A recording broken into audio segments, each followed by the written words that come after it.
Hey, brothers and sisters, Chad, Derek, back again. Want to give you another little update. Um, so, for me, a couple of things. Shout out to Rick Morales and the Recreation Committee for their work with Halloween at the Boys and Girls Club. Did an excellent job, represented us very well. Um, he is actually going to be trying to put together a Christmas float for the parade in Bedford, which is going to be on December the 5th. So if you're interested in participating, helping him out with that, reach out to Rick Morales on second shift in SPM. And if you have any decorations that you want to donate to help with the float, feel free to reach out to Rick as well because he's looking for some donations there too. Um, Notices have been sent out, and we've kind of posted this a little bit already, but the union meeting is not our typical second Thursday of the month. Because of the 11/11 holiday this Wednesday, we decided to move it back a week. So our regular membership meeting will be on the 19th. E-board meeting will be on the 16th at 3:30. So just a note that our membership meeting has been moved back a week, and wanted to remind you all the notices and everything should reflect that. Another thing to keep in mind is that we are going to be having a United Way drive. Details will be coming out, but it's going to happen next week, Tuesday and Thursday. Still ironing out some things. It's something we've done many years now. We're working with management to come up with some times and get some people available to take those donations. So stay tuned, but those will be coming out. We'll be doing that drive next week on Tuesday and Thursday. More postings to come from that. So that's what I have. Toss it over to Chad. Thank you, Derek. So we've got an update on some of the COVID issues and numbers that everyone's been wanting to know about. So year to date right now, there has been 26 confirmed cases at Bedford. Year to date, we've had 18 people who have been sent out because of possible exposures at work. We've had 68 people quarantined because of possible exposures by family members. So those numbers are going up. And if everyone remembers, we basically had 3 for the longest period. It's fall now, weather's getting colder, numbers are going up across Indiana and everywhere else. Actually, the U.S. just surpassed 10 million confirmed cases. So we need to continue to, wear a mask, be careful. When we get to our workstations, we need to spray them down, let it set, and continue to do those things to, help protect ourselves. I do not think that our process is working 100% at all. Derek and I both feel that way. We're wanting to, do something different. Whether it's, suspend team meetings or not have as many people in the locker room when they're changing, which is another thing that's actually possibly going to be changing here soon.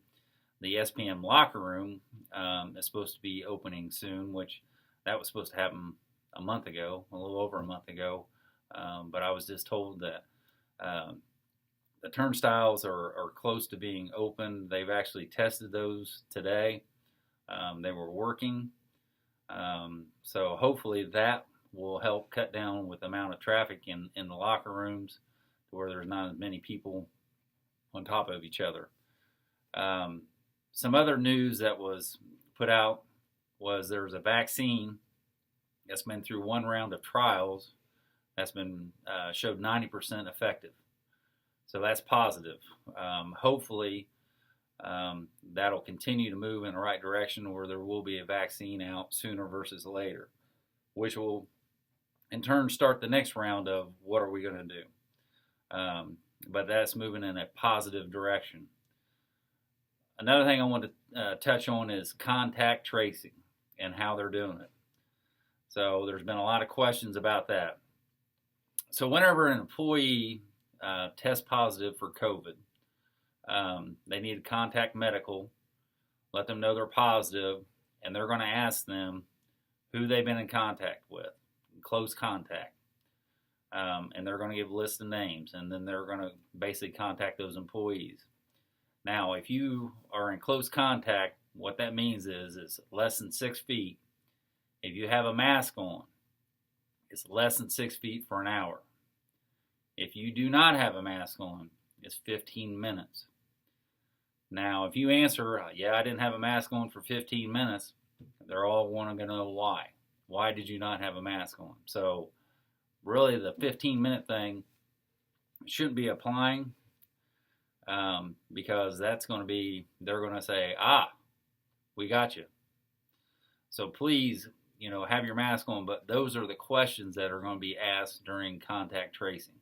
So anytime an employee reports that they have a positive test, they need to get with medical and then list those people that they've been around or think they've been around, and then they'll contact them. Another few things that has been brought up, everyone's wanting to know about Thanksgiving weekend. So management did notify us Friday and Friday meetings that their intent was to work Thanksgiving weekend. And I'm pretty much going to say they're going to force people if they don't get volunteers. Now, how many that's going to be, we don't know yet. It's all subject to change. It's still early. We're working with them to hopefully get that number to a bare minimum, because we know everyone wants to be able to spend time with their family, and we think you should. Another thing that was brought up is about over Christmas holiday. And per your national agreement, paragraph 2OC, and I'll read it. In order for employees to have maximum time off during the Christmas holiday period, employees will only be scheduled to work on the following days, which are not paid holidays under this agreement, on a volunteer basis, except in emergency situations. So Saturday, December 26, 2020, Sunday, December 27, 2020, Saturday, January 2nd, 2021, and Sunday, January 3rd, 2021. So that's kind of what you can expect that they might try to have people work. We are slowly getting a few people in, and I'm still hounding management about the rec. So the rec for 6 has not been filled yet. They're actually trying to figure out where it's at right now. I've been on Gareth, I've been on Mary about it for about the past 10 days. The rec for 26, when I called the placement center, they told me it was put on hold. And I said, well, why is it on hold? And they said, the company put it on hold because they said Bedford wasn't ready. So I immediately called Gareth and asked him what the heck's going on, which he said he didn't know. Now you take that for what it's worth. So I called him and asked him, what's going on here? I said, every department out here, every time we're in department head meetings, need people. So today I was on him again, asked him what's going on, and he gave me a whole list of people that he's contacted, that he's going to get Mary to contact. They're going to get an answer. So I'm waiting to hear back about those recs. But as soon as we find out about those recs, whether they're filled or not filled, we will put that information out so we can find out whether we can get our temporary employees hired, which is our ultimate goal.